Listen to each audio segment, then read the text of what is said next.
สบายดีทุกคนมาเจอกันอีกแล้วกับสาวลาวหรือว่าสาวติ๊กในฝรั่งเศสทุกคนมาสำหรับคลิปวิดีโอคลิปนี้สาวติ๊กสีเว้าสู่ทุกคนฟังเกี่ยวกับการเดินทางกับฝรั่งเศสของสาวติ๊กคือก็สรุปนำแล้วก็ขี่ยนต์ประมาณ15ชั่วโมงทุกคนเพราะว่าสาวติ๊กเปลี่ย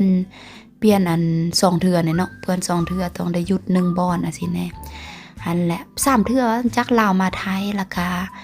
ไทยไปเยอรมันไปฝรั่งเศสสินะสำหรับคลิปนี้สติกสิเว้าส่วงขากับฝรั่งเศสทุกคนเพราะว่าคลิปแล้วสติกเว้าไปแล้วเกี่ยวกับขาไปตอนจากฝรั่งเศสไปหาลาวไปประเทศลาวคลิปนี้ก็เลยสิมาเว้าทุกคนฟังทุกคนก็คือสติกออกจากประเทศลาวมาวันที่6เดือน4วันที่6เดือน4สติกก็ตื่นแล้วก็สติกก็เช็คบินจากโรงแรมล่ะเช็คบินออกจากโรงแรมว่ามันเช็คบินเช็คเอาท์เนาะเช็คบินเช็คเอาท์ออกจากโรงแรมประมาณ 11 โมงแล้วสติกก็จ้างแท็กซี่อยู่เวียงจันทน์นั่นแหละเขาจะมาส่งจากบอนพักสติกมาส่งอยู่สนามบินวัดไตประเทศลาวล่ะสนามบินวัดไตราคาจากบอนโรงแรมที่สติกอยู่ไกลๆประตูไซล่ะสติกพักอยู่ไกลๆประตูไซราคา150,000 กีบเพราะว่ามันมีกระเป๋า4หน่วยกับคน4คนสิทุกคนจ้างมาลงสนามบินออกจากโรงแรมมา11 โมงแล้วมาฮอดสนามบินประมาณ12 โมงอย่างประมาณ40 นาทีก็สัน40 นาทีขี่รถจากโรงแรมมาฮอดสนามบินวัดไตโอเคมาฮอดนั้นประมาณ12 โมงอย่างแล้วบัดนี้เครื่องสติสิขึ้นประมาณ1 โมง 50ก็คือหรือว่า2 โมงอย่าง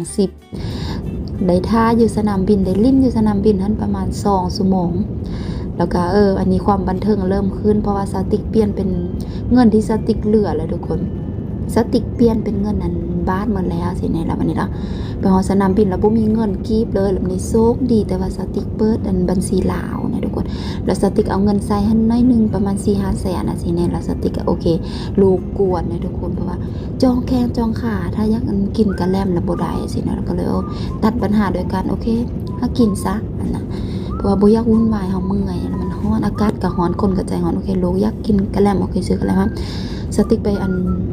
เอาตู้ ATM ไปกดเงินจากตู้ ATM โชคดีแต่มันได้ก็โอเคแล้วไปมีเงินซื้อกระแลมมาลูก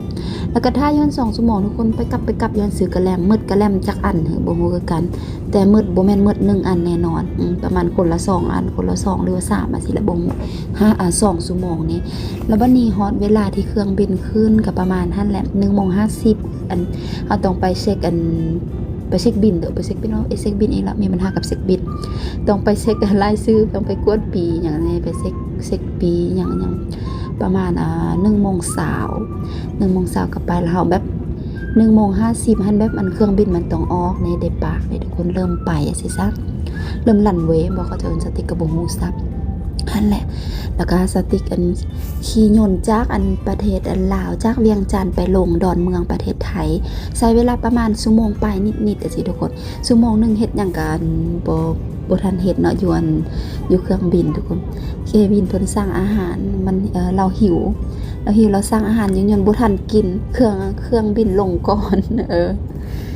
สั่งได้อยู่อาหารแต่มันร้อนกินบ่ทันแล้วสินะเครื่องบินลงก่อนได้ห่อมากินโอเคล่ะออกจากเวียงจันทน์มาฮอด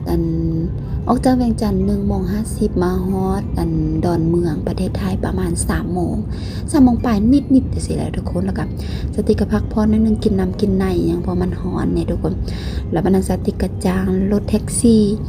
จากดอนเมืองสนามบินดอนเมืองประเทศไทยไปหาสนามบินสุวรรณภูมิค่าแท็กซี่สติกจ่ายไป800เพราะว่าตอนสติกเดินทางจากฝรั่งเศสไปลาวแล้วทุกคนตอนขาไปว่าซั่นซะขาไปสติกจางจากสนามบินสุวรรณภูมิไปสนามบินดอนเมืองบ่แม่นสนามบินดอนเมืองสติกจางประมาณ700บ่แม่นสนามบินดอนเมืองสติกจางไปเฮือนพัก700บาทแล้วนี้จางจากสนามบินดอนเมืองไปหาสนามบินสุวรรณภูมิ800 บาทก็โอเคก็แบบก็น่าจะคุ้มราคาดอกเพราะว่ามันรู้สึกว่าขี่รถบักไกลๆบักดนๆสินะแต่สติกวันเขาจะน่าจะบ่ตัวดอกเพราะบางที่เขาจะกดมิเตอร์บ่เนาะอยู่ประเทศไทยเขาจะมิเตอร์บ่แต่ก็บ่ฮู้สติบ่เห็นเขากดอันนี้เว้ากับป้าสินะถ้ามีผัวสติว่าโอเค700ได้บ่ว่าบ่ได้800ซะแล้วทางด่วนเราสิจ่ายสิเพราะว่าไปทางด่วนแล้วก็สติโอเคจ่ายพ ราะว่าบ่อยากบ่ว่าเว้าหลายเพราะเฮาก็บ่ฮู้เด้บ่แม่นประเทศของเฮาบ่ได้ฮู้สติกก็บ่ได้ฮู้ว่าค่าขนส่งอยู่ประเทศไทยเท่าใดพวกสติกก็แฮงบ่ฮู้อันนั้นแล้วอีกอย่างกับลูก2คนก็เลยบ่อยากล้มหลายบ่อยากกันต่อรองอีหยังหลายก็ไปแล้ววันนี้ออกจากสนามบินดอนเมืองไปแล้วฮอดไปฮอดสนามบินอันสุวรรณภูมิประมาณ 5 โมงปลายนิดๆทุกคนสิ่งแรกที่ไปลูกอีกแล้วอยากกินกะแลมอยากกินไอศครีมโอเคสติกก็ไปหาเซเว่นโอเคแล้วอย่างนั้นก็สติกอยู่ลิ้นอยู่สนามบินสุวรรณภูมิตั้งแต่ 5 โมงจนฮอด 11 โมงเครื่องบินนะออก 11 โมงนี่ทุกคนนะจากชั่วโมง5 6 7 8 9 10 11ก็ฮัดและสติกเซ็กแล้วสติกอยู่ประเทศไทย9ชั่วโมงฮอด 3 โมงเนาะฮอดดอนเมืองแล้วบัดนี้ล่ะบินออกจากประเทศไทย23 โมงสินะหรือว่า 11 โมงกลางคืนนั่นแหละแล้ววันนี้ก็เครื่องบินออกก็จะขึ้นโอเค 11 โมงเครื่องออกแล้วไปลงออกจากประเทศไทย 11 โมงอยู่ประเทศไทยเครื่องแม่นเบาถือบ่เครื่องบินออก 11 โมงประเทศไทยแล้วสติกไปฮอดเยอรมันล่ะมูนิกสนามบินนะมูนิกไปฮอดเยอรมันหันประมาณ 5 โมง 45ของประเทศเยอรมันของโซนยุโรปสติกเซ็กมาแล้วบินกับยนต์ตัวนี้ประมาณ 11 ชั่วโมง11 ชั่วโมงเลยแหละแล้ววันนี้ทุกคนความบันเทิงมาอีกแล้วก็คืออยู่มาลงอยู่สนามบินเยอรมันล่ะทุกคนบอนนี่มันกวดทุกอย่างเนาะก็คือบ่ได้มีปัญหาหยังเกี่ยวกับพาสปอร์ตเกี่ยวกับวีซ่าสติกบ่มีปัญหาหยังเพราะว่าสติกมีบัตร10 ปีนะทุกคน10 ปีสติกมันอินคลูดหรือว่าเฮาสามารถเดินทางได้ทั่วยุโรปแบบนั้นเซงเก้นบ่มีหยังเกี่ยวกับบัตรแต่มีปัญหากดกระเป๋าก็โอเคสติกเข้าใจมันเป็นหลักของเขาแต่สติกเป็นครั้งแรกของสติกก็เลยรู้สึกตื่นเต้นหน่อยนึงสติกโอเคสติกบ่ได้ใส่หยังสติกใส่แต่เสื้อใส่เดียวอันสีขาวแล้วก็ใส่ทรงขายาวใส่เกิบแล้วก็มาคลุมกับเสื้อพลุ่นหน่อยนึงคลุมกับเสื้อขายาวนิดนึงแล้วโอเคย่างเข้าไปแล้วก็โอเคมาดามมานี่มาดามคอมเฮียแล้วเขาเว้าภาษาอังกฤษนี่เนาะเขาเว้าภาษาอังกฤษแล้วสติกก็ไปแล้วบอกสติกแกเสื้ออันยาวแล้วก็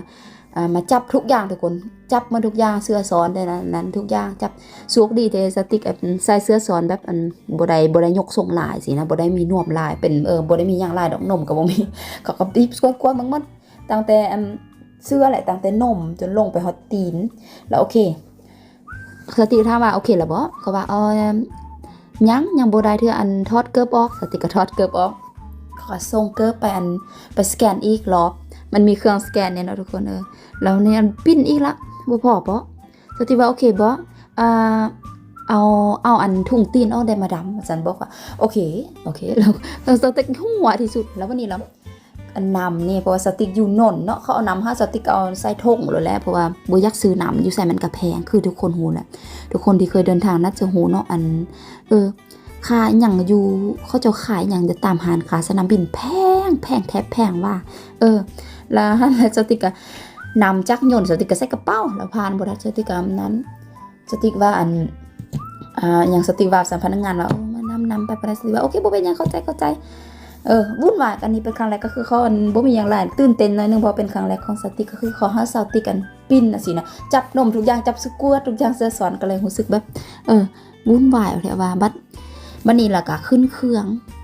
มาฮอดหยังมาฮอดเยอรมัน5 โมง 45บ่แล้วสติกขึ้นเครื่อง8 โมง15ทุกคน8 โมง 15ก็ท่าอยู่หั่น2 ชั่วโมงปลายก็ถือไวที่สุดกินกาแฟอันนึงบ่แล้วเควินซุปอันนึงก็บ่ทันแล้วสิแล้วก็ไปเพราะว่าคือว่าแล้วมันต้องได้ต่อเครื่องแล้วมันต้องได้สนามบินมันบางบ่อนมันใหญ่ทุกคนเฮาก็ได้ขี่รถไฟไปบ่อนนึงต่างหากสินะไปเป็นโซนนึงต่างหากเป็นโซนไปหั่นแหละราคาขึ้นเครื่องบินจากเยอรมันประมาณ8 โมงปลายเสร็จ8 โมง 10ซะแต่ดีเลย์น้อยนึงได้ขึ้นประมาณ8 โมง 15พุ่นฮอดฝรั่งเศสประมาณ10 โมงปลายหั่นแหละก็ถือว่าจบสมบูรณ์ทริปนี้